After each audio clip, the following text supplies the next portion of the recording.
Salam, puji Tuhan, kita kembali dalam renungan Betani Kebumen. Hari ini kita akan berbicara tentang dosa yang tidak terampuni. Saudaraku, dalam Matius 12 ayat 31 tertulis, "Sebab itu aku berkata kepadamu, segala dosa dan hujat manusia akan diampuni, tetapi hujat terhadap Roh Kudus tidak akan diampuni." Secara tersirat dikesankan bahwa ada dosa yang tidak dapat diampuni, yakni menghujat Roh Kudus. Muncul sebuah pertanyaan, kalau Allah Maha Kasih, mengapa Ia bisa tidak mengampuni dosa yang satu ini? Sebagian orang yang ingin menyangkal keberadaan Allah menyimpulkan bahwa Allah tidak konsisten pada dirinya sendiri, padahal Ia Maha Kasih, namun Ia tidak dapat mengampuni kesalahan yang satu ini. Apakah hal ini benar? Bagaimana kita menanggapinya? Sesungguhnya kita tidak perlu meragukan Allah dalam hakikatnya yang sempurna. Adapun penyebab dari tidak dapat diampuninya dosa menghujat Roh Kudus bukan terletak pada diri Allah, namun pada diri manusia. Sebelum membahas lebih lanjut, kita harus memahami terlebih dahulu apa itu dosa menghujat Roh Kudus. Menghujat Roh Kudus tidak boleh dipahami sekadar suatu tindakan melontarkan kata-kata yang tidak pantas terhadap pribadi dan karya Roh Kudus. Menghujat Roh Kudus adalah satu stadium atau level di mana orang sudah memiliki keadaan nurani yang gelap sehingga tidak mau menyelesaikan dosa atau kesalahan.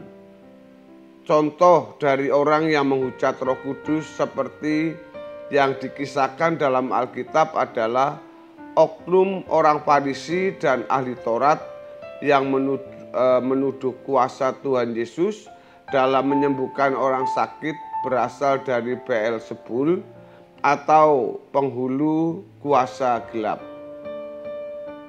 Sesungguhnya ini adalah cerminan dari nurani yang sangat gelap, di mana mereka melihat suatu hal yang sangat baik menjadi sangat buruk.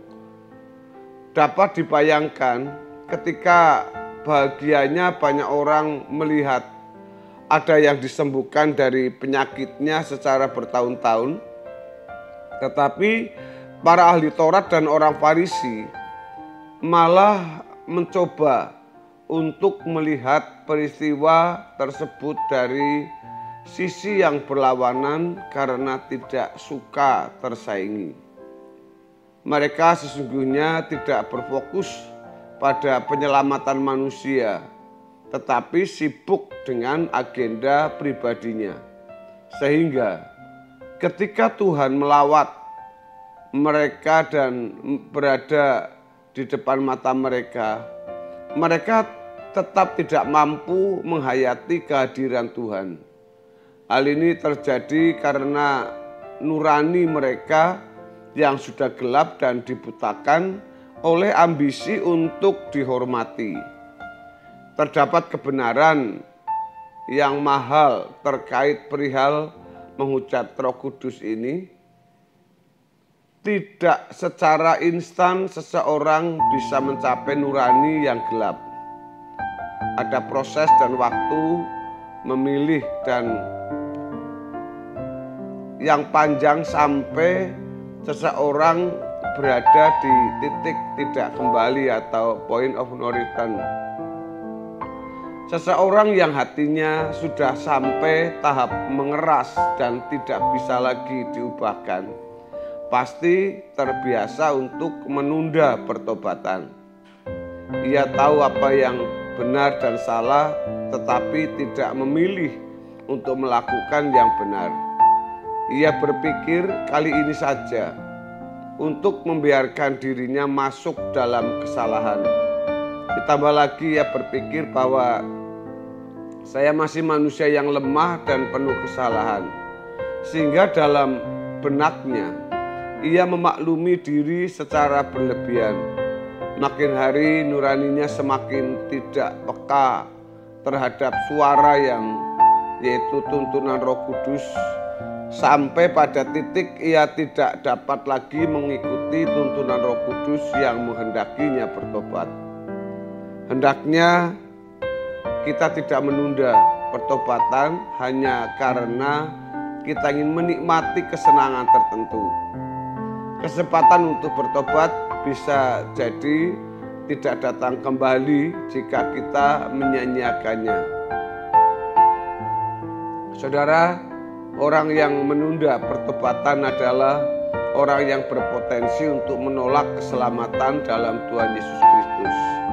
Menunda pertobatan sama dengan tidak bertobat atau tidak mengalami pertobatan atau menghargai pengampunan yang sudah Allah berikan kepada seseorang.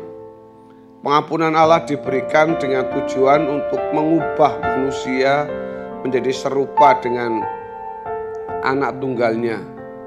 Ketika seseorang ingin diampuni Tuhan, namun tetap hidup dalam dosa, hal ini menunjukkan bahwa ia tidak memenuhi maksud diberikannya pengampunan tersebut. Orang-orang yang seperti inilah yang disebut sebagai kelompok yang menganggap najis darah perjanjian dan menghina kasih karunia Tuhan Yesus. Di dalam Ibrani 10 ayat yang ke-29.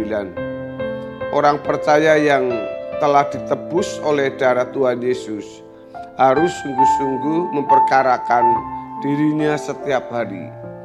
Ketika menemui ketidaktepatan dalam dirinya, orang percaya harus peka dan segera bertobat kepada Tuhan. Bertobat di sini bukan hanya meminta ampun atas kesalahan yang telah dilakukan, melainkan mengubah cara berpikir terhadap hal tersebut dan melakukan hal yang seharusnya. Jangan sampai kita menyanyiakan pengorbanan Allah yang begitu besar di dalam Kristus, sehingga kita digiring pada stadium menghujat Roh Kudus. Satu-satunya cara untuk menghindari diri adalah hidup dalam hormat terhadap Tuhan setiap saat. Itu cara kita menghindari hal tersebut. Jangan menunda pertobatan selagi ada kesempatan, sebab kita tidak tahu bagaimana kesempatan itu berakhir.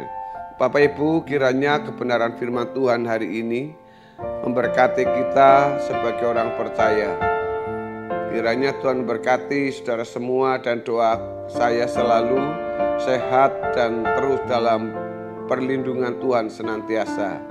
Tuhan Yesus memberkati. Amin.